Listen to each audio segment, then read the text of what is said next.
जैसे देहाभिमान पुष्ट है, अभी उसको ज्ञान नहीं है कि कोई भी विपत्ति, कोई भी दुख, कोई भी संकट ये मन और व्यवहार के अंतर्गत है, स्वरूप में नहीं है।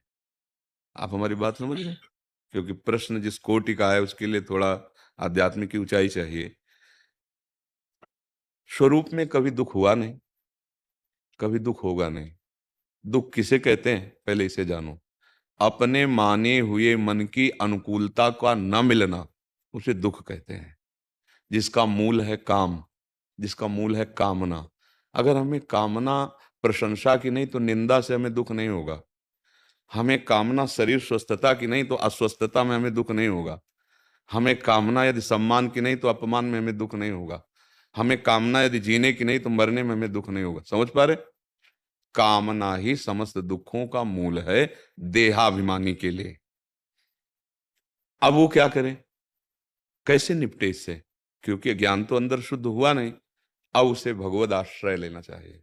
अब उसको ये विधान मानना चाहिए कि भगवान ने कहा सन्मुख होए जीव मुई जबहि, जन्म कोट यज्ञ नाशो तबहि। जब जीव मेरी शरण में आता है तो मैं करोड़ों जन्मों के पाप नष्ट कर देता हूं। तो भगवान की तो मैं शरण में हूं, फिर भी मुझे दुख आ रहा है, संकट आ रहा है, इसका मतलब कोई मंगल विधान है भगवान का। हम जरूर नहीं अज्ञान के कारण जान पा रहे, पर श्री जी का मंगल विधान है। अब मंगल विधान को हमको सहना होगा। तो राधा राधा कहने से हमें सहन शक्ति आएगी और सत्संग सुनने से विवेक जागृत होगा। इन दो बातों से हम सह सकते हैं। साधन को हरिभजन है, कै सत्संग सहाय। सत्संग न मिले तो केवल हरिभजन में रति नहीं हो पाएगी, और हरिभजन ना हो तो केवल सत्संग सुनने मात्र से बात नहीं बनेगी। तो दो बातें, हरिभजन राधा राधा कृष्ण कृष्ण जो नाम प्रियो, और सत्संग जिससे विवेक के द्वारा हमें समझ पाए कि हमारी लाडली जो हमारे लिए विधान कर रहे हैं। क्यों? क्योंकि हम रागी पुरुष हैं शरीर के। तो इससे राग कैसे हटे? जब कोई गोली ले बजती ला तब बदमाश आत्मसमर्पण करता ला। ये मन बहुत बदमाश है, इसके पास जब कोई बल नहीं रह गया तब आत्मसमर्पण। तो हमारा ये दुख किस काम में आया? भगवत समर्पण के काम में आ गया। महामंगल विधान कर दिया जो हजारों जन्म की साधना से नहीं होता। मुझे लाडली जी ने दुख दे करके अपनी शरण। समझ रहे ना? कोई संशय इसमें?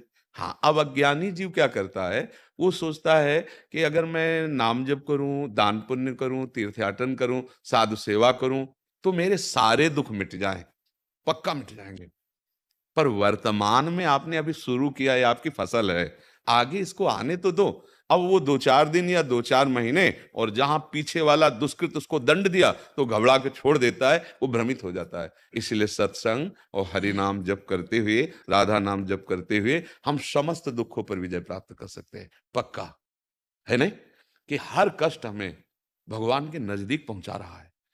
भला वो कष्ट कष्ट है जो भगवान के नजदीक पहुंचा रहा है, वो सुख बड़ा कष्टप्रद है जो भगवान से विमुख कर रहा है, जो पापाचरण करा रहा है, जो दुर्गति का मार्ग असत आचरण करा। तो ऐसे आग लगे। आज के सत्संग में था, सुना था आपने सत्संग? जरो सु संपत्ति सदन सुख, सुहृद मात पित भाई, सन्मुख होत जो राम सुन करत न सहसा।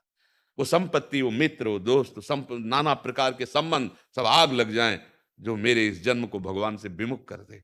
क्योंकि इस जन्म का परम लाभ भगवान की प्राप्ति। तो बलिहारी उस दुख की जो हर समय राधा राधा रटा रहा है, बलिहारी उस अपमान की जो ऐसा लगने लगा है कि कोई मेरा नहीं प्रभु, आपके सिवा कोई नहीं।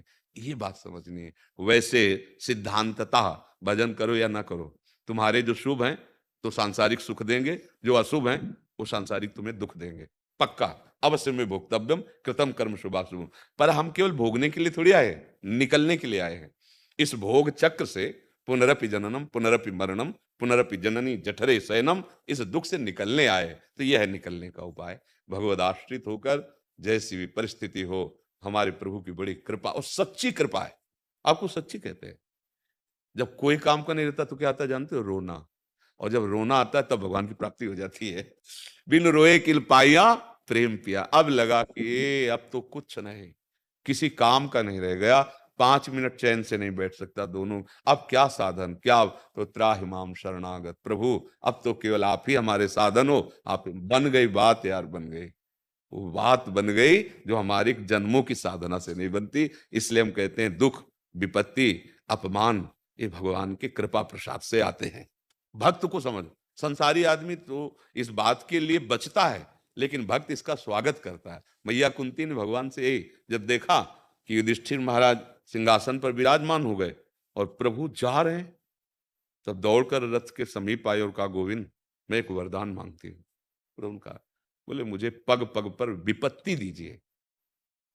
तो भगवान ने आश्चर्यचकित होकर कहा कि बुआ जी, आज तक कोई भक्त ऐसा ले जो विपत्ति मांगे, आप क्यों मांग रहे हैं? तो बोले प्रभु, संपत्ति प्राप्त हुई तो आप जा रहे हो, और विपत्ति हुई थी तो पीताम्बर फहराते हमारी तरफ आ रहे थे। मुझे ऐसी संपत्ति नहीं चाहिए जिसमें आप पीठ करके जा रहे हो।